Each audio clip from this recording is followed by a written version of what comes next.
Bueno, pues buenos días. Gracias al Señor por reunirnos otra vez, por darnos esta oportunidad. Y bueno, esperemos que todo vaya bien o vaya mejorando por allí abajo y que mañana estemos todos en la última sesión. Bueno, vamos a ver hoy los últimos días de Jacob. ¿Quién era Jacob? ¿Recuerdas, Lucas? El padre de José y de los... Ujú. Entonces estamos viendo estudios sobre José, pero Jacob tiene que ver con José, ¿verdad? Claro, era su padre, es natural. Bueno, pues sí, veremos en el 48 y en el 49 de Génesis, veremos los últimos días de Jacob. A ver, nos situamos un poco en el tiempo, a ver si sobre las 12:30 estamos terminando, como tarde. Bueno, a ver, pues Lucas, hoy estás un poco solo tú, pero si nos puedes ayudar, ¿qué pasa aquí? ¿Qué ha dicho José que hagan sus hermanos?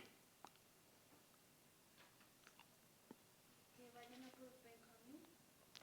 Que vayan, bueno, ya Benjamín ha venido, ahora necesita José, pide José que vayan ¿recuerdas, Sharon? Por Jacob, por su padre.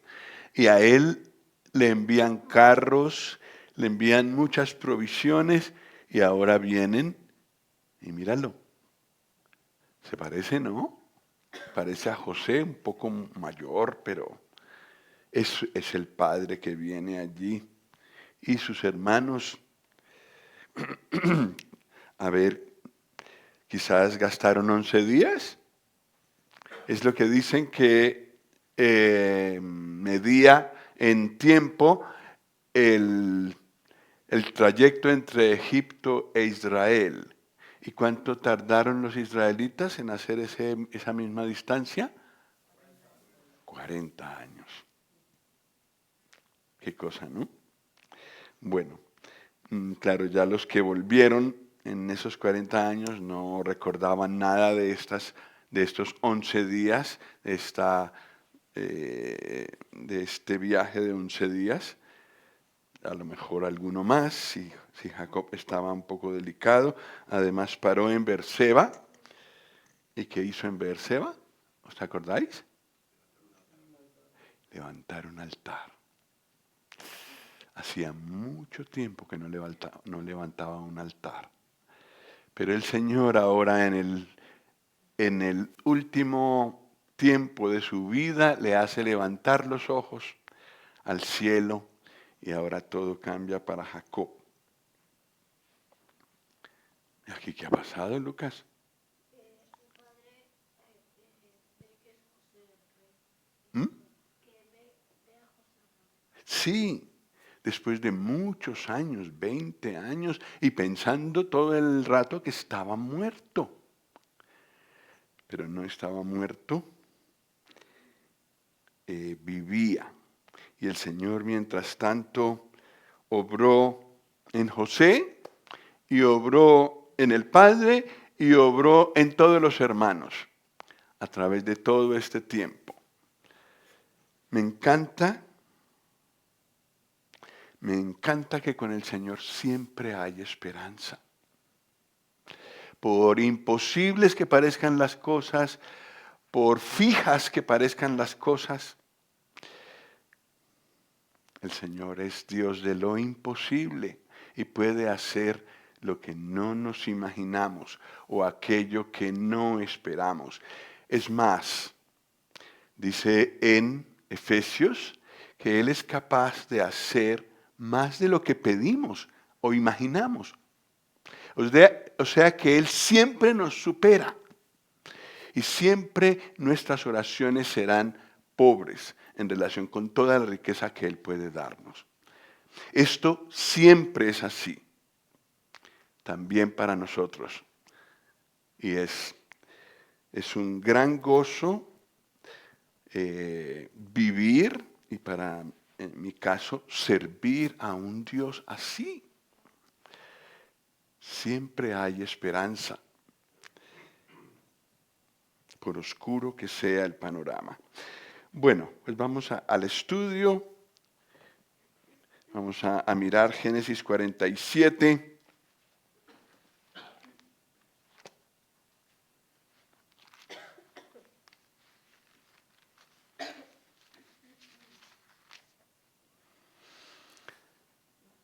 Habíamos leído los primeros versículos.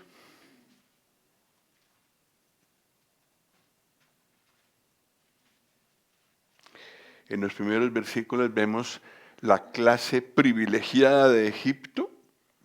¿Os acordáis cuál era? La clase privilegiada de Egipto.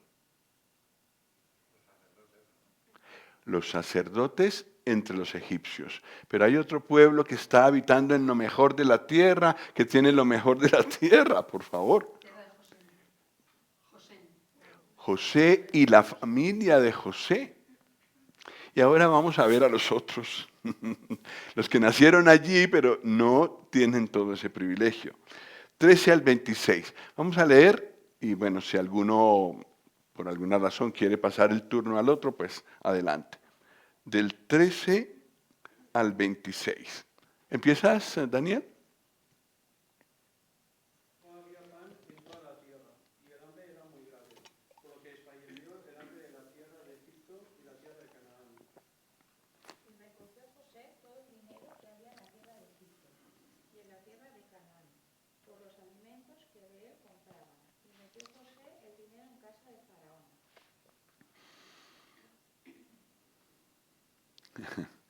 ¿Que siga Sharon? Sí. Muy bien. Acabado el dinero de la tierra de Egipto y de la tierra de Canaán, vino todo Egipto a José diciendo, danos pan, porque moriremos delante de ti por haberse acabado el dinero. Y José dijo, dad vuestros ganados y yo os daré por vuestros ganados, si se ha acabado el dinero. Y ellos trajeron sus ganados a José, y José les dio alimentos por caballos, y por el ganado de las ovejas, y por el ganado de las vacas, y por asnos, y les sustentó de pan por todos sus ganados aquel año.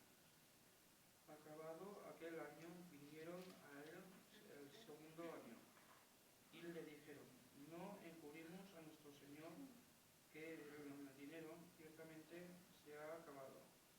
También el ganado ya es de nuestro señor. Nada ha quedado delante de nuestro señor, sino nuestros cuerpos y nuestras tierras. Porque moriremos delante de tus ojos, así nosotros como nuestra tierra. Cómpranos a nosotros y a nuestra tierra por pan, y seremos nosotros y nuestra tierra siervos de Faraón, y danos semilla para que vivamos y no muramos, y no sea asolada la tierra. Entonces compró José toda la tierra de Egipto para Faraón, pues los egipcios vendieron cada uno sus tierras, porque se agravó el hambre sobre ellos, y la tierra vino a ser de Faraón. Y al pueblo lo hizo pasar a las ciudades, desde un extremo al otro, desde el territorio de Egipto. Solamente la tierra de los sacerdotes no compró, por cuanto los sacerdotes tenían ración de Faraón, y ellos comían la ración que Faraón les daba, por eso no vendieron su tierra. Y José dijo al pueblo, he aquí, os he comprado hoy, a vosotros y a vuestra tierra, para Faraón. Ved aquí semilla y sembraréis la tierra. De los frutos daréis el quinto a Faraón, y las 4 partes serán vuestras para sembrar las tierras y para vuestro mantenimiento, y de los que están en vuestras casas, y para que coman vuestros niños. Y ellos respondieron, la vida nos las da, hallemos gracia en ojos de nuestro Señor y seamos siervos de Faraón. Entonces José lo puso por ley hasta hoy sobre la tierra de Egipto, señalado para Faraón el quinto, excepto solo la tierra de los sacerdotes, que no fue de Faraón. Aquí hay una compra sucesiva, una adquisición sucesiva de parte de José. Lo hermoso de esta porción es mirar los que no eran del pueblo de Israel todavía. Si ellos están en Egipto, Egipto es tierra extranjera para ellos, pero sin embargo, por tener que ver con José, están entre la clase privilegiada, la que no tiene necesidad, la que no tiene que venderse a Faraón.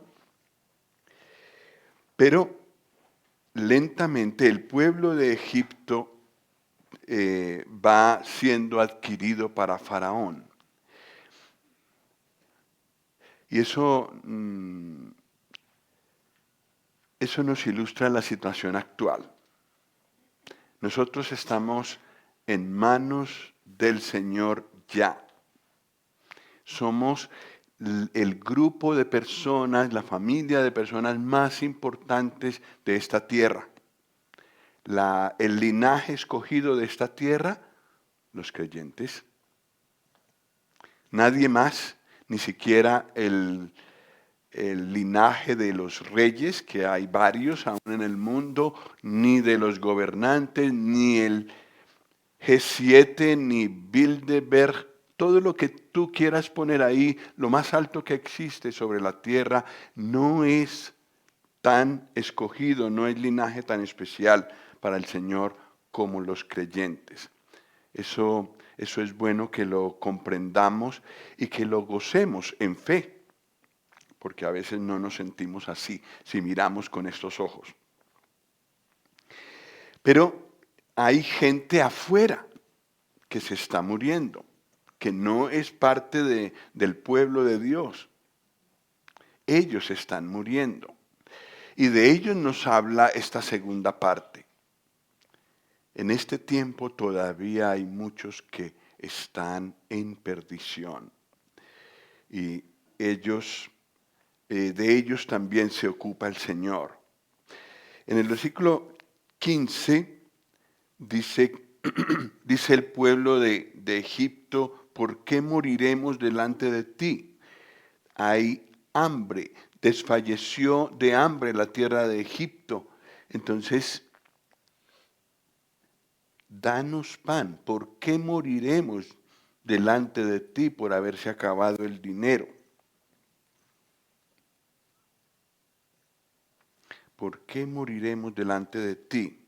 La vida de ellos, la vida de los egipcios depende de José. En realidad la de los hermanos de José también dependía de José. Pero ahora los egipcios reconocen que su vida depende de José. ¿Y qué dice Juan 11:25 para ponerlo en el Nuevo Testamento respecto al Señor Jesús? Juan 11:25.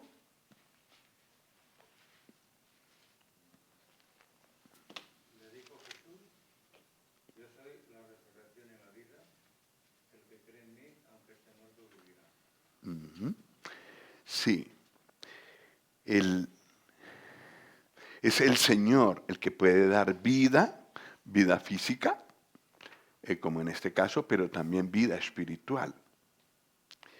Y Dios, a los que estábamos muertos en delitos y pecados, nos dio vida juntamente con Cristo. Juntamente con Él nos resucitó. En Él está la vida de cada persona que está afuera.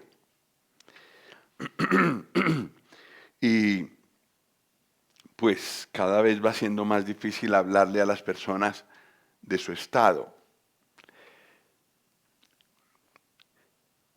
Pero podemos orar por esas personas. Sobre todo aquellos que el Señor pone en nuestro corazón más fuertemente. Allí estábamos nosotros. Y tal vez éramos de aquellos duros de corazón por los que otros tuvieron que orar mucho. Es decir, estuvimos en esa situación nosotros.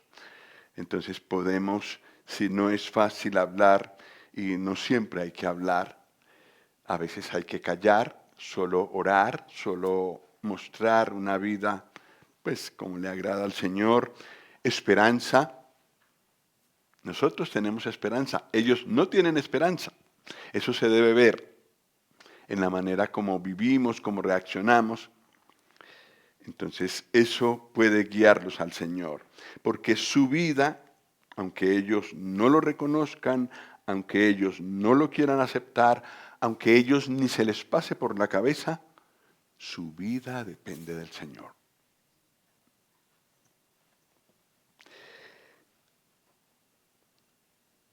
En el versículo 18,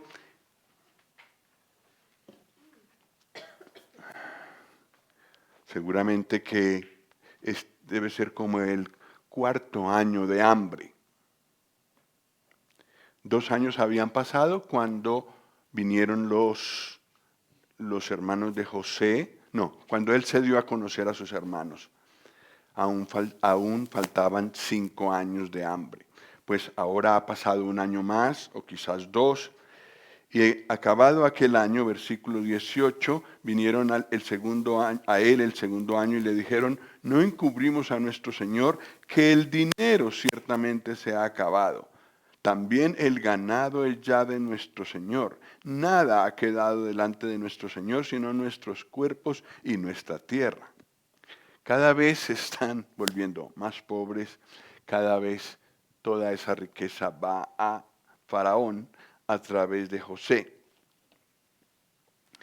El dinero se acabó, la plata que ellos tienen, es con lo que comerciaban, pero la esclavitud sigue. Es decir, ellos siguen estando necesitados de José para su sustento.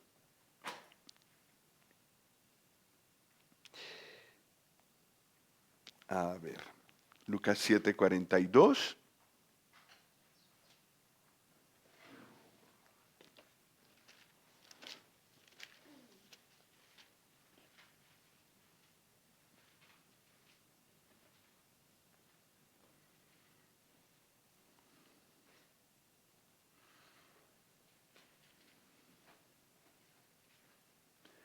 Eh, 41 y 42. ¿Alguien nos puede leer, por favor? Tenía 2 deudores. El uno le debía 500 denarios y el otro 50.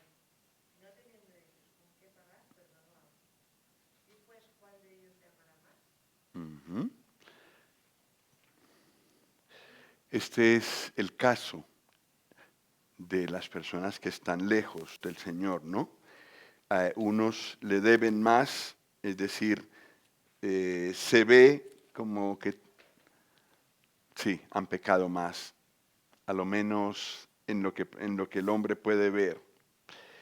Necesitan tanto el uno como el otro que el Señor les perdone. Y por supuesto, aquel a quien más se le ha perdonado es el que más ama, el que más agradecido está con el Señor de haberle sacado de esa situación. ¿Y qué dice 1 Pedro 1:18? Sabiendo que fuisteis rescatados de vuestra vana manera de vivir, la cual recibisteis de vuestros padres no con cosas corruptibles como oro o plata. Sí. Nosotros también estábamos en ese mundo perdido, sin esperanza, que aunque teníamos cierta cantidad de posesiones, nada de eso podía redimir nuestra alma. Fue necesario algo mucho más valioso que todo eso que nosotros teníamos, inclusive que todo el oro del mundo y que toda la plata del mundo, que no es poca, pero esa plata y ese oro no hubiera alcanzado ni para uno solo de nosotros. Se necesitaba un precio mucho más alto. La sangre preciosa de Cristo. ¿Qué es una cosa preciosa?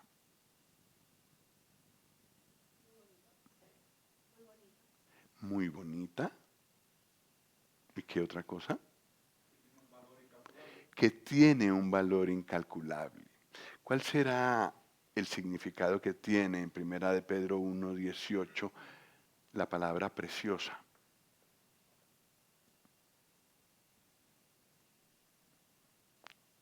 Muy bonita. Bueno, única sí, seguro. Pero no es verdad que es más el valor inmenso que tiene, de gran precio. Es decir, yo creo que tiene que ver más con la palabra precio que con la palabra hermosura. Bueno, no nos queda más que nuestros cuerpos, ellos han dicho, y nuestras posesiones.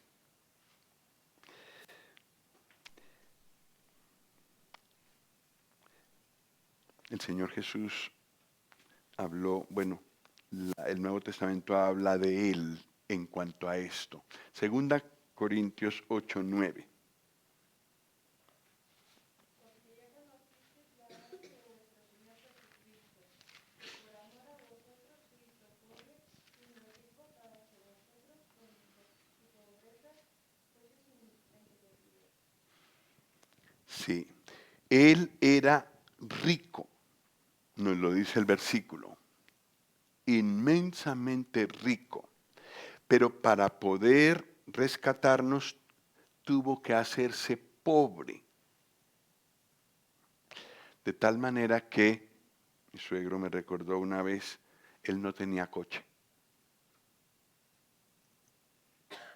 Nosotros tenemos coches, varios. Él no tenía coche, se movía a pie.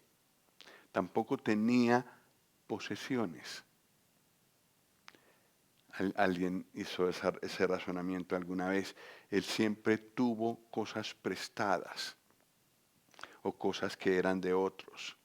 A veces habló con su soberanía de Señor, pidiendo que, por ejemplo, el pollino se usara, pues porque él mandaba, pero no era suyo. Se hizo pobre. Eso por no decir lo del pesebre. En pobreza el Señor nos ha superado a todos. Es decir, ha estado por debajo de todos nosotros. Se hizo pobre. Solo le quedaba una cosa cuando estaba en esta tierra por dar. Su vida. Y la dio. Se hizo pobre para que nosotros con su pobreza fuéramos enriquecidos. Los egipcios habían llegado, digamos, muy abajo en su pobreza. Ya no tenían nada, dependían de José. Nosotros también no éramos nada, no teníamos nada de valor que pudiera darnos la salvación. Y como estábamos tan abajo en nuestra pobreza espiritual, allí descendió el Señor Jesús. ¿Y qué dice el versículo? Para que vosotros con su pobreza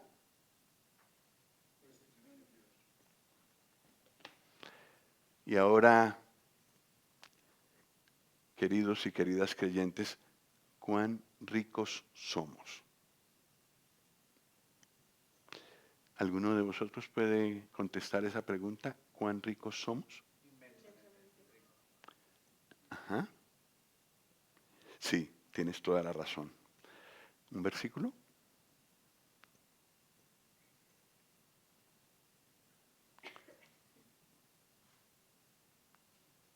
Es verdad, pero ¿cómo lo sustentamos con la palabra?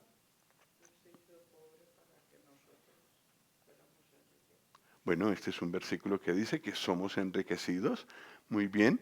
¿Hay algún otro versículo que lo diga? ¿Eh?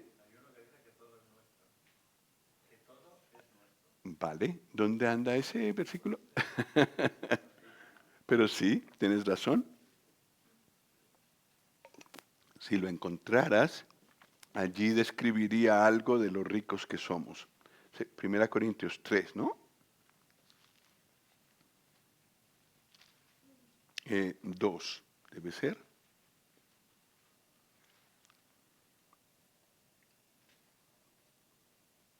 A ver. No, es 3. 3:21. ¿Era ese, Jaime?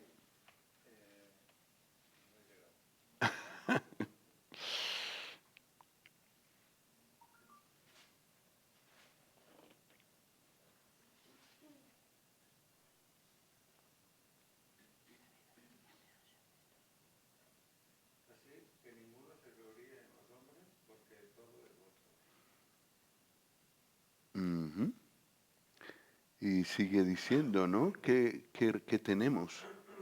Sea Pablo, sea Apolo, sea Cefas, sea el mundo, sea la vida, sea la muerte, sea lo presente, sea lo porvenir, todo es vuestro. Y vosotros de Cristo y Cristo de Dios. Ujú.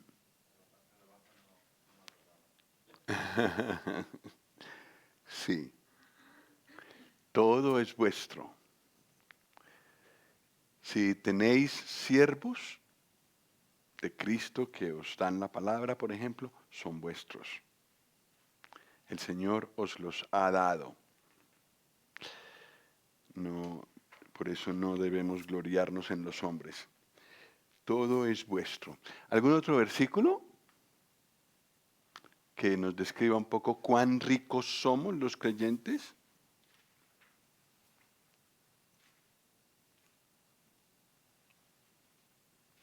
Todo lo tenemos en Él. Todo. Ajá. Sí, es lo que acabamos de leer. Sí. Estamos buscando versículos, Carmen, que son los que nos dan la autorización de hablar. Y que si alguien nos pregunta, pero ¿de dónde sacas eso? Porque puedes decir lo que quieras. Lo tiene que decir la palabra para que lo podamos creer. Mi jefe decía, cuando mi hijo tuvo cáncer, el Josué, él decía, Carmen está consolada. Él, incrédulo, decía, y él siempre creía eso, desde tuvo nuestra boda y todo esto, y él vio algo que dijo que sabía. Ujú. O sea, él lo podía sentir. Sí, sin embargo, necesitamos versículos para apoyar nuestras verdades. ¿Alguien encontró algún versículo más?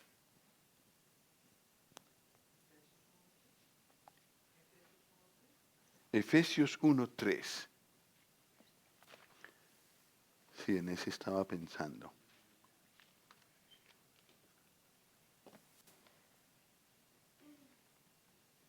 ¿Lo quieres leer? Bendito sea el Dios y Padre de nuestro Señor Jesucristo, que nos bendijo con toda bendición espiritual en los lugares celestiales en Cristo. Ujú. ¿Nos hace falta algo? ¿Cuando lo tienes todo? No. ¿Somos ricos? ¿En Cristo? Sí. No porque nos sintamos así, es así. Dios lo ha dicho. Y lo podemos sustentar con la palabra. Bueno. Versículo 23. José habla a los egipcios, a quien les ha dado comida, es decir, a todos, porque todos han tenido que vender todo lo que tenían y se dieron a José, o se dieron a Faraón, mejor dicho, y el que administraba era José. Los redimió para Faraón. ¿Usa esa palabra? Versículo 23, la palabra redimió. ¿Qué palabra usa? Os he comprado. Es decir, he pagado el precio por vosotros. Eso es redención. Y eso también pasó con nosotros, comprados, redimidos. ¿Esa palabra se usa para los creyentes? ¿En qué parte?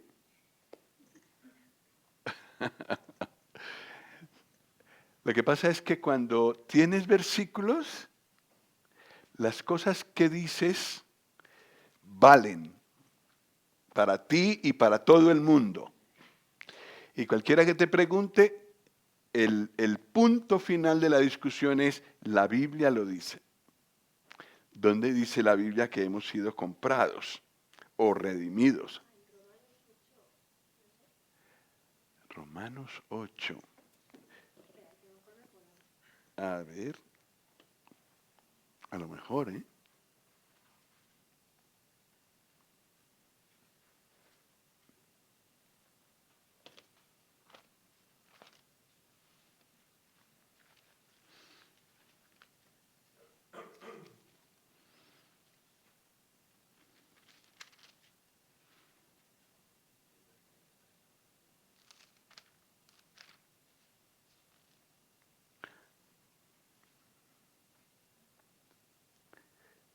Bueno. No sé si en Romanos 8 no lo tengo. ¿Sí? Bueno. 7:23. 1 Corintios 7:23. Muy buen versículo. ¿Lo quieres leer? Ever, por favor. Por precio fuisteis comprados, no os hagáis esclavos de los hombres. Sí, somos del Señor. Entonces no necesitamos darnos en esclavitud a otros. El que me sirve más es el 6:23 de 1 Corintios. Es 6:20, no hay sino 20, claro. ¿Qué dice allí? Lo leemos juntos. 1, 2, 3. Porque habéis sido comprados por precio. Glorificad pues a Dios en vuestro cuerpo y en vuestro espíritu, los cuales son de Dios. Todo es vuestro y vosotros de Cristo y Cristo de Dios. Todo es nuestro, pero no que seamos el dueño final. Somos reyes también, pero no reinamos para nosotros como los reyes terrenales. Somos de Él y reinamos para Él. Bueno, pues 1 Corintios 6:20. Así es 20. Muy bien. Comprados para Él. Pero no sé si os habéis dado cuenta, pero han seguido el proceso de un creyente. Los egipcios eran esclavos, permanecieron esclavos hasta cuando fueron comprados. Entonces ya no eran esclavos como antes, ahora pertenecían a Faraón y ahora tenían en Faraón lo que necesitaban. El administrador de todo era José, pero salieron de esclavitud y ahora pertenecen a alguien. Y es lo mismo que ha pasado con los creyentes. Nos hemos entregado al Señor, Él nos ha comprado para Dios, nos ha redimido de la esclavitud al pecado, al mundo, a Satanás, y nos ha pasado a un nuevo dueño, al Señor Jesús. Bueno, versículo 23. Tenían que trabajar, versículo 23, el mismo. Y José dijo al pueblo: he aquí os he comprado hoy a vosotros y a vuestra tierra para Faraón. Ved aquí semilla y sembraréis la tierra. Entonces, ¿qué tenían que hacer ellos? Trabajar para el que los compró. Y de eso que en realidad todo lo que producían debió ser de Faraón, debió ser del dueño. Pero José, con sabiduría, dijo: pues necesitáis comer. Entonces, 4/5 partes serán para vosotros y 1/5 será para vuestro dueño. Sí. ¿Qué tiene que ver esto con nosotros? Ya dijimos que habíamos sido esclavos, que fuimos comprados, que ahora somos ricos. ¿Qué tenemos que hacer ahora?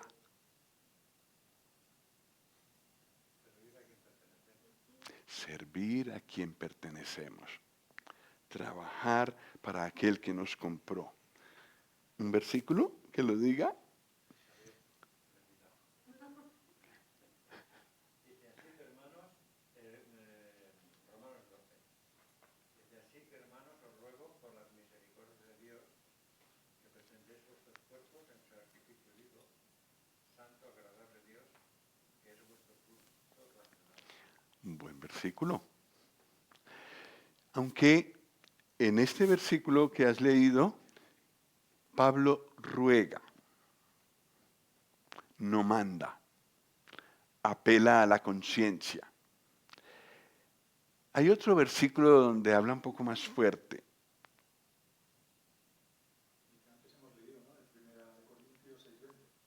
Sí, sí, ¿nos lo recuerdas, por favor? Porque habéis sido comprados por precio, glorificad, pues, a Dios en vuestro cuerpo y en vuestro espíritu, los cuales son de Dios. Ujú. Sí. Entonces, ahora no habla de ruego, habla de orden. Lo normal, lo correcto es que ahora que pertenecemos a Dios, vivamos, trabajemos para Él. No hacerlo es desobediencia, no solo ingratitud, sino desobediencia. Buscar hacer algo para Él, hacer algo para la eternidad. Sí, yo había pensado en 2 Corintios 5:15, pero creo que el que ha dicho Gustavo está muy bien. Si alguien encuentra rápidamente 2 Corintios 5:15, pues también lo podemos leer y confirmamos la idea. Y por todos murió, para que los que viven ya no vivan para sí, sino para aquel que murió y resucitó por ellos. Ujú. Sí, gracias. Bueno, versículo 25. Y ellos respondieron, la vida nos has dado, hallemos gracia en ojos de nuestro Señor y seamos siervos de Faraón. La vida nos has dado. Tus siervos somos. Esto era una realidad, pero lo ejemplar de este versículo es que ellos lo reconocen y lo dicen. Yo creo que el Señor quiere lo mismo de nosotros, que nosotros reconozcamos, Señor, aquí estoy porque soy tuyo o tuya. Quiero servirte. Yo creo que eso quiere el Señor que pronunciemos en nuestros corazones. Dijimos que era, en cierta forma, nuestra obligación, pero por el versículo que nos leyó Jaime, vemos que el Señor también ruega, también apela a la voluntad. Y aunque a Pablo el Señor no lo llamó esclavo, Pablo mismo se llama esclavo. Lo mismo Santiago, el que escribió la epístola a Santiago, y lo mismo Judas. Reconocen ellos mismos, son esclavos. Eso es un buen ejemplo para nosotros. Reconocer delante de Él, Señor, la vida nos has dado, somos tus siervos. ¿Qué dijo Pablo en Gálatas 2:20? Ese es seguramente que alguien lo conoce de memoria. Con Cristo estoy juntamente crucificado, ya no vivo yo, mas vive Cristo en mí. Lo que ahora vivo en la carne, lo vivo en la fe del Hijo de Dios, el cual me amó y se entregó a sí mismo por mí. Gracias, Esther. mi vida ligada a la vida del Señor para siempre. Lo que vivo ahora, sea lo que sea, lo vivo en la fe del Hijo de Dios, que me amó y se entregó a sí mismo por mí. La vida nos has dado. Es como si el Señor le dijera, Pablo le dijera al Señor, Señor, la vida me has dado, siervo tuyo para siempre. Bueno, vamos a ver este último trozo de Génesis 47.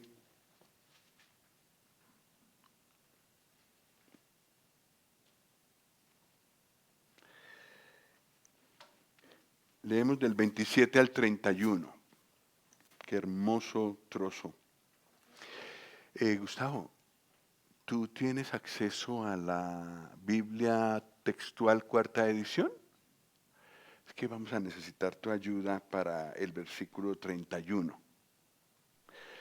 Pero vamos a continuar con la lectura tal cual donde íbamos. ¿Dónde íbamos? Empezamos con Dani otra vez. Así habitó Israel en la tierra de Egipto, en la tierra de Gosén, y tomaron posesión de ella, y se aumentaron y se multiplicaron en gran manera. Y vivió Jacob en la tierra de Egipto 17 años. Y fueron los días de Jacob, los años de su vida, 147 años. Y llegaron los días de Israel para morir, y llamó José a su hijo y le dijo: Si he hallado ahora gracia en tus ojos, te ruego que pongas tu mano debajo de mi muslo y harás conmigo misericordia y verdad. Te ruego que no me entierres en Egipto. Mas cuando duerma con mis padres, me llevarás de Egipto y me sepultarás en el sepulcro de ellos. Y José respondió: Haré como tú dices. E Israel dijo, júrame. Y José le juró. Entonces Israel se inclinó sobre la cabecera de la cama. Bueno. ¿Nos podrías leer el versículo 31, Gustavo? Sí. Pero insistió, júrame. Y se lo juró. Entonces Israel adoró sobre el extremo de su bordón. Esa expresión fue la que pasó a Hebreos. En Hebreos se habla de Jacob y que al morir adoró apoyado sobre el extremo de su bordón. Bueno, entonces por eso quería esa expresión que está en la Biblia textual, cuarta edición, que parece ser más cercana a la idea original. Jacob se prepara para morir. Aquí ha llegado al final de su vida un tremendo luchador que tuvo fe en su juventud. Y lo sabemos porque la manera no fue la correcta, pero luchó por la primogenitura. Él sabía que esa bendición valía y la quería y la persiguió. Solo que no dependió para nada del Señor en cuanto a eso, sino que buscó la oportunidad para él lograr para él lograrla. Siempre en Jacob se ve eso, una manera carnal de tomar lo que Dios le ha prometido. Pero el Señor le llevó a estos últimos 17 años en los que Jacob vivió como un héroe de fe. Y eso es inspirador para nosotros.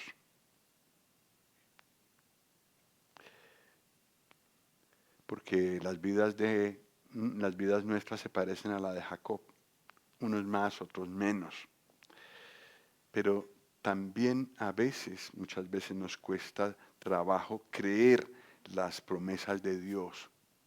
Y pensamos que tenemos que luchar, que hay algo que tenemos que hacer. Es difícil descansar en lo que el Señor ha dicho.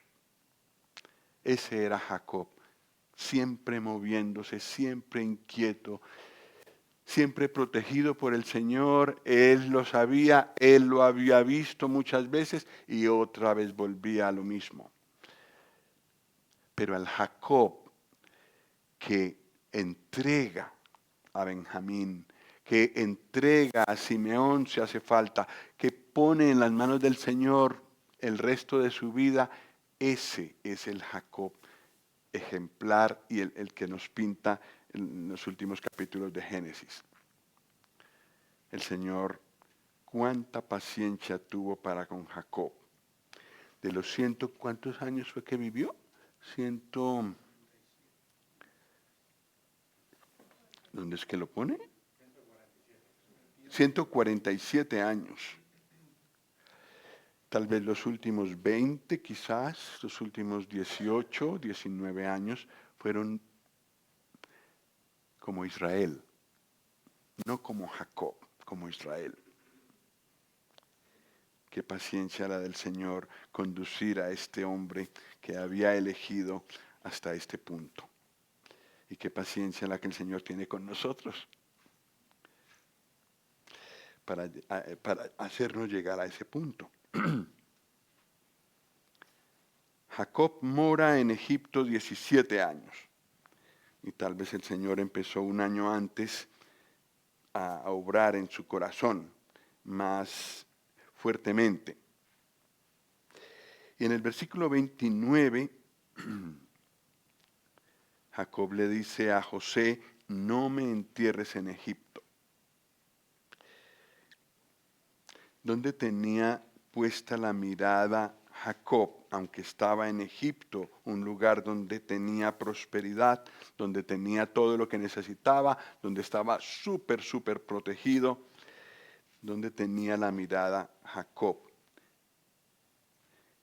En Hebreos 11, aunque no se nos dice que hable de él, yo creo que lo podemos aplicar en este caso.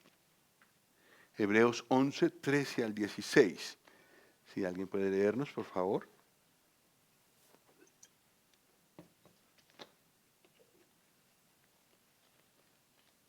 Conforme a la fe murieron todos estos, sin haber recibido lo prometido, sino mirándolo de lejos, y creyéndolo, y saludándolo, y confesando que eran extranjeros y peregrinos sobre la tierra.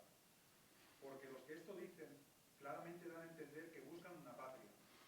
Pues si hubiesen estado pensando en aquella de donde salieron, ciertamente tenían tiempo de volver, pero anhelaban una mejor, esto es, celestial. Por lo cual Dios no se avergüenza de llamarse Dios de ellos, porque les ha preparado una ciudad. Uh-huh. Sí, en esto estamos en la misma posición Jacob, Abraham, Isaac, Jacob, José y nosotros. Nosotros también esperamos una ciudad. Esperamos la nueva Jerusalén. Ese es nuestro destino definitivo. Aquí no. Y lo decíamos en una de las clases anteriores, ¿no? No es lo mismo trabajar, no es lo mismo vivir aquí, tener proyectos aquí, con la mirada puesta aquí, el destino final aquí, como todos los demás, sino como medios que el Señor nos permite hacer aquí, pero con miras allá. Las riquezas que hay aquí, el Señor las llama riquezas injustas. Pero por medio de las riquezas injustas, porque aquí hay mucha injusticia en la manera como se manejan todas las cosas, podemos ganar riquezas para la eternidad. Lo que ve Jacob aquí es que aunque está en un sitio muy cómodo, muy bien, su meta no está ahí. Su meta está mucho más arriba, la ciudad celestial. El lugar donde Dios había probado su fe, el lugar que Dios había prometido a sus descendientes, el lugar de la promesa no era ese. La tierra prometida no era Egipto, con toda la prosperidad que tenían. En medio del hambre general tenían abundancia, pero no era ese su lugar. Tampoco es este nuestro lugar como creyentes. No es aquí donde quedaremos para siempre. La tierra prometida nuestra es la gloria con Él. Y hacia allá deben dirigirse nuestros pensamientos, nuestras acciones, todo, todo. Y a veces es difícil, pero siempre tenemos que ser recordados por la palabra de esto. Y trabajar y pensar y vivir en esperanza. Somos peregrinos. Este no es nuestro lugar definitivo. Juan 17, 24. Precioso versículo para que lo leamos entre todos. Juan 17, 24. El Señor Jesús está orando a su Padre y ¿qué le dice?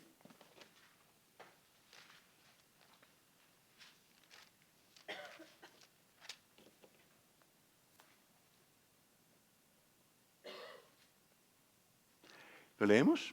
Juan 17, 24. 1, 2, 3.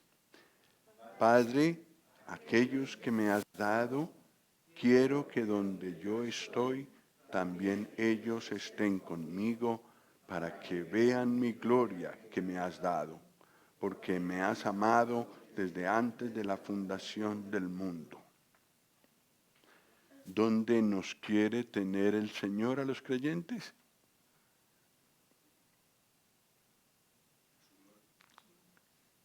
En su gloria. No sé si habéis caído en cuenta que el Señor nunca dijo quiero.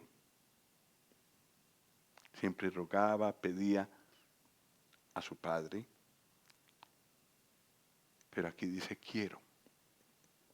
No he encontrado otra ocasión donde lo diga quiero, yo quiero esto. Pues eso es lo que Él quiere, lo que Él anhela con todo su corazón.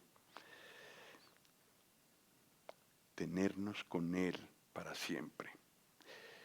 Y eso tendría que ser un motivo para nuestro corazón. Un motivo para vivir, un motivo para hacer, un motivo para trabajar, un motivo para movernos.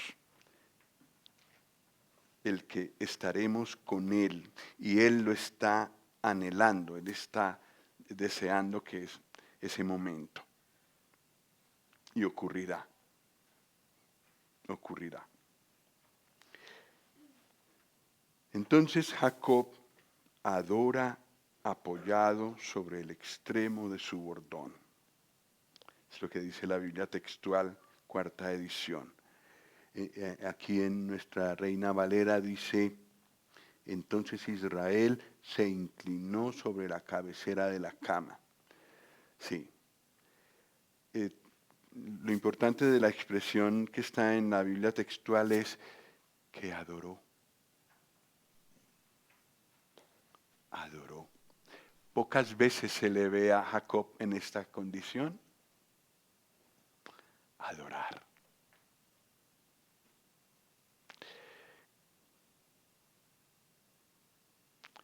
¿Hemos adorado al Señor?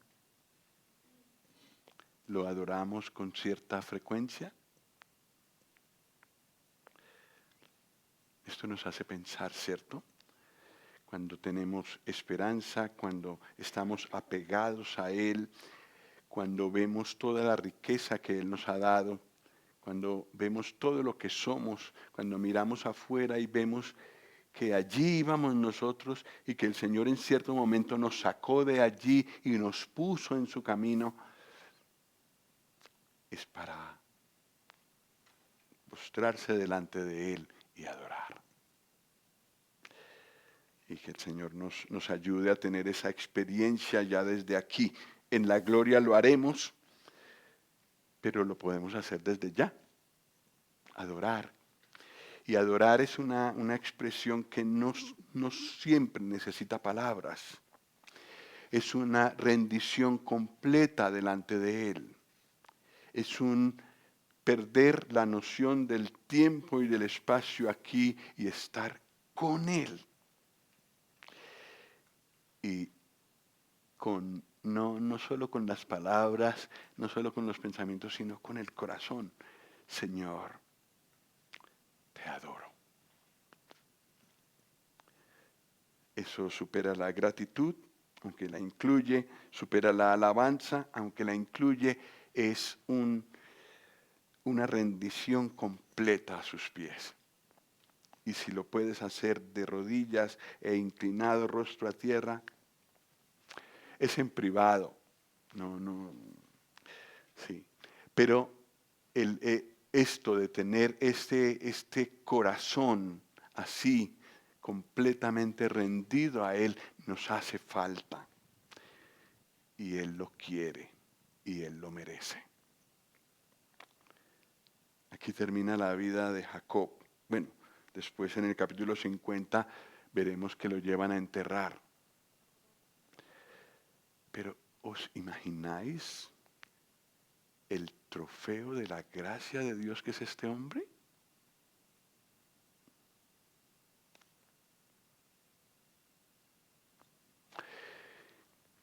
Yo creo que lo encontraremos en la gloria, aunque él no es parte de la iglesia. Pero ¿por qué está allí? Pero es más, ¿por qué estaré yo allí? Cada uno de nosotros es un trofeo de la gracia del Señor. Su paciencia, su gracia, sustentándonos, ayudándonos en cada momento y llevándonos a veces a alturas muy altas, espiritualmente hablando. Y ha sido Él. Y vernos allí en su presencia y poder contemplar su gloria, tan como Él desea. ¡Qué gracia! ¡Qué gracia! Será maravilloso estar allí y perdernos en Él. Bueno, vamos a continuar. A ver que se pierde la noción del tiempo a veces. Génesis 48.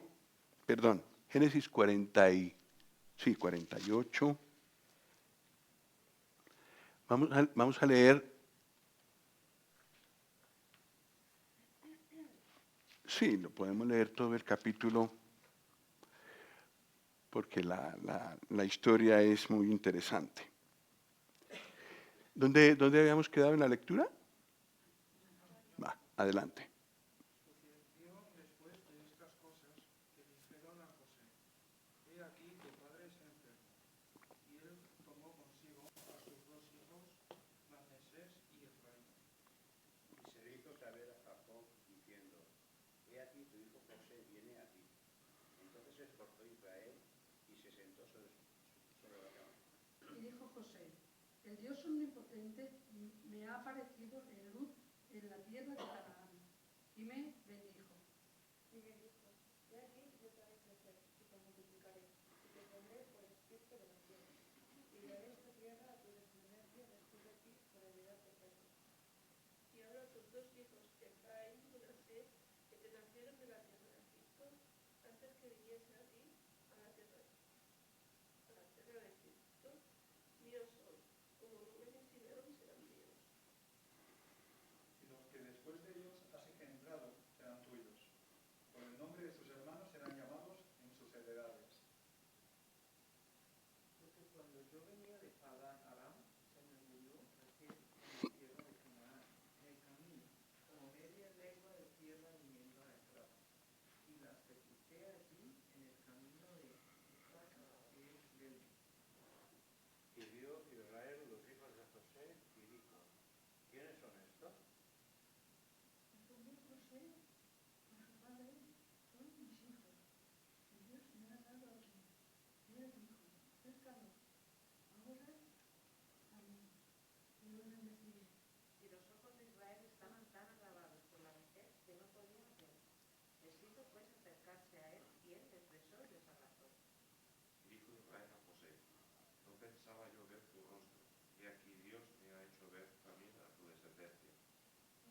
José los sacó de entre sus rodillas y se inclinó a tierra. Y los tomó José a Árbol, Efraín a su derecha y a la izquierda de Israel, y a Manasés a su izquierda, a la derecha de Israel, y los acercó a él.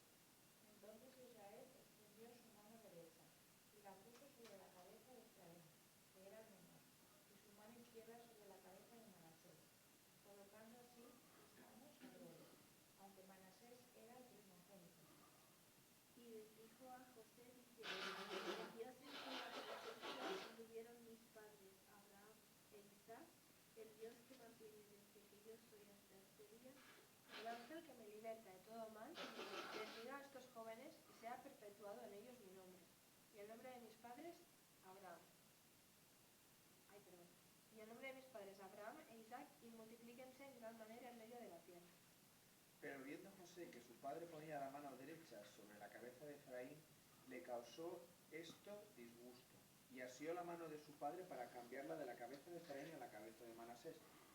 Y dijo José a su padre, no así, padre mío, porque este es el primogénito, pon tu mano derecha sobre su cabeza.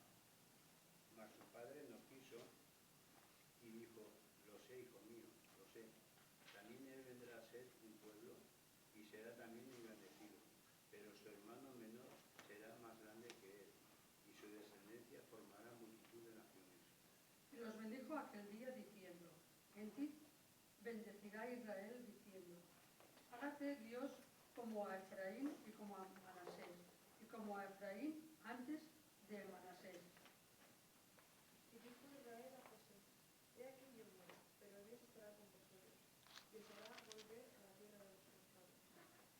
Y yo te he dado a ti una parte más que a tus hermanos, la cual también te ordenaron de la mañana, y para que comierais. Sí.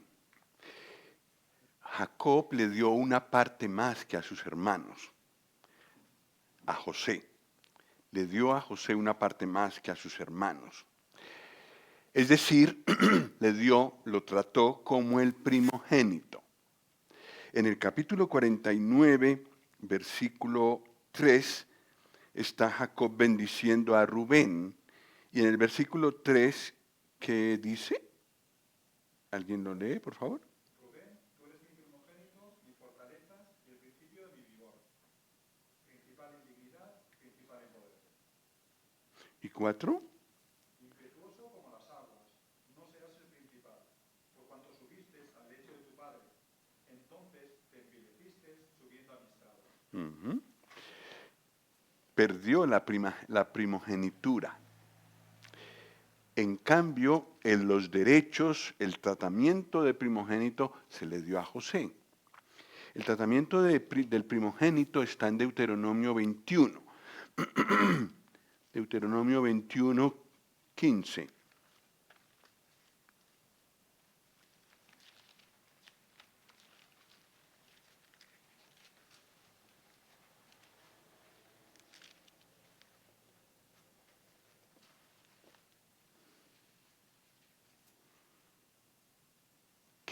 Al 17. A ver si alguien nos ayuda.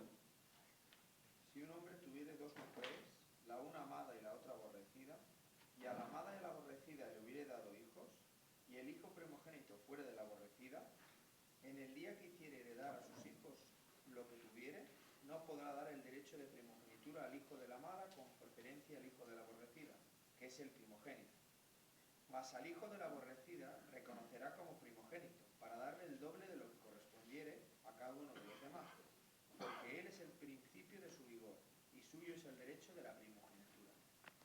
Entonces, el derecho de la primogenitura incluía doble heredad para el primogénito con respecto al resto de sus hermanos.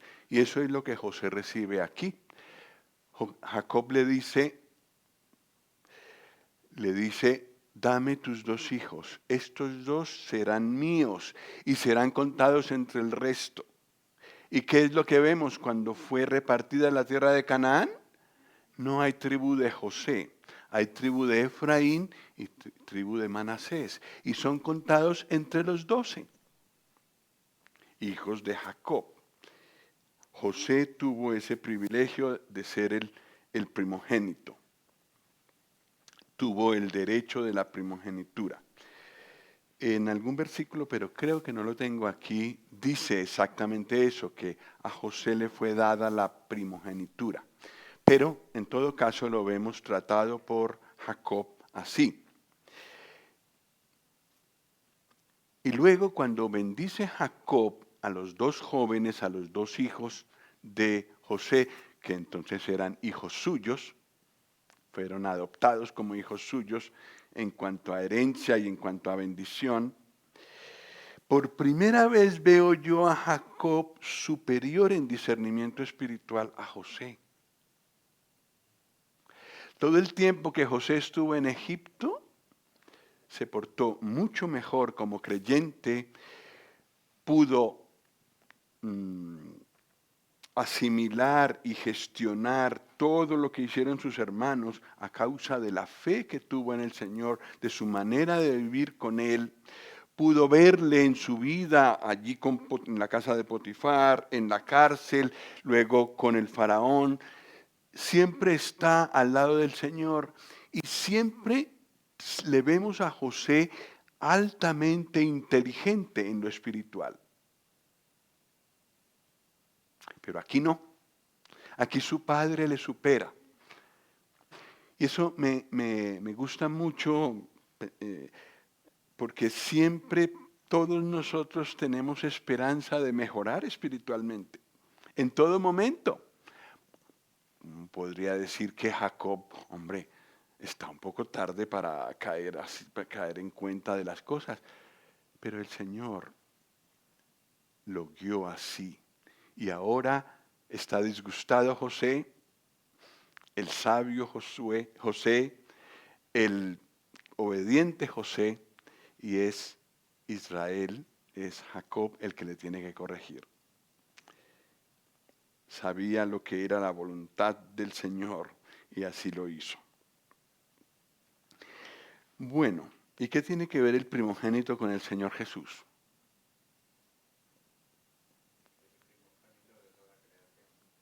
Él es el primogénito de toda creación. Ahora viene lo duro. Versículos.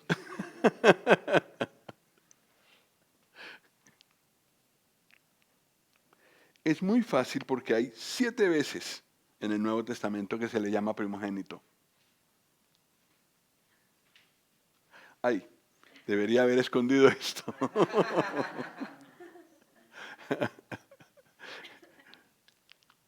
Por ejemplo, primogénito de toda creación, ¿dónde lo dice?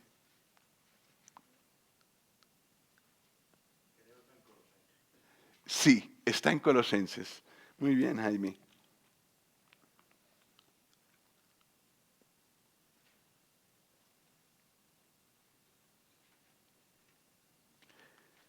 En Colosenses 1 hay una parte que le da todos los títulos, muchos títulos al Señor, y está ese.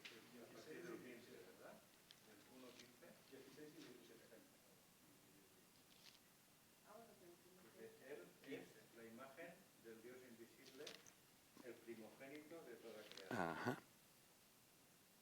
Porque en él fueron creadas todas las cosas, las que hay en los cielos y las que hay en la tierra, visibles e invisibles, sean tronos, sean dominios, sean principados, sean potestades, todo fue creado por medio de él y para él.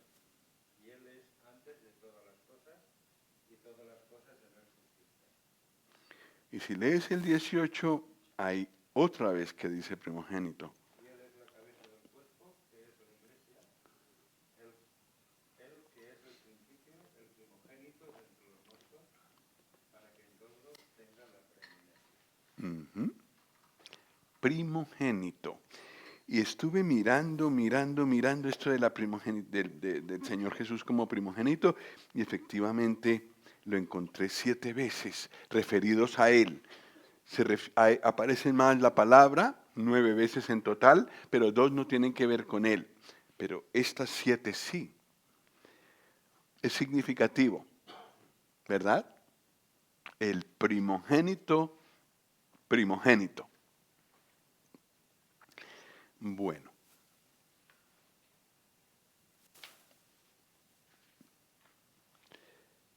Israel,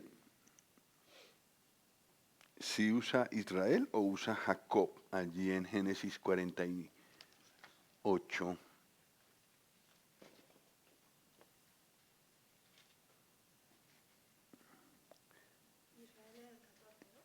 Israel en el 15 dice, y bendijo a ver, ¿dónde está? 14, sí, es 14. Israel extendió la mano derecha. Aquí está digamos, en el punto más alto de su vida espiritual, Jacob, y el Señor le llama Israel. La nueva vida que el Señor le ha dado florece en él en estos momentos. Él bendice a los jóvenes. Y en el versículo 21 les da la promesa de la salida de Egipto.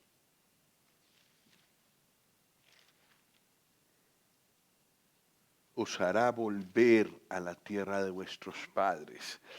Él estaba morando en tierra extranjera, su pueblo también estaba morando en tierra extranjera y llegaría un momento en que tendrían que volverían a la tierra prometida. Estaban allí de paso.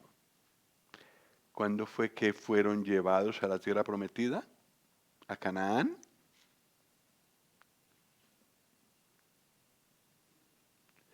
Como 400 años después, ¿no? Por mano de Moisés. Y de eso habla Éxodo. Pero tenía claro Jacob que el Señor los había llevado allí, los sustentaría allí, los tendría allí, pero con potente mano los liberaría y los llevaría a la tierra prometida. Bueno, pues creo que vamos a dejar el estudio aquí y mirar mañana, con ayuda del Señor, los últimos 2 capítulos de Génesis para terminar con José, con esta vida de José. Ahora más o menos ha terminado la vida de Jacob, un trofeo de la gracia de Dios. Y yo creo que podemos decir tranquilamente que esos somos nosotros.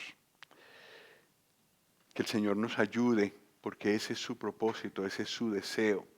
Por eso nos da estas porciones, por eso nos da estos momentos, para que nosotros lleguemos como Jacob,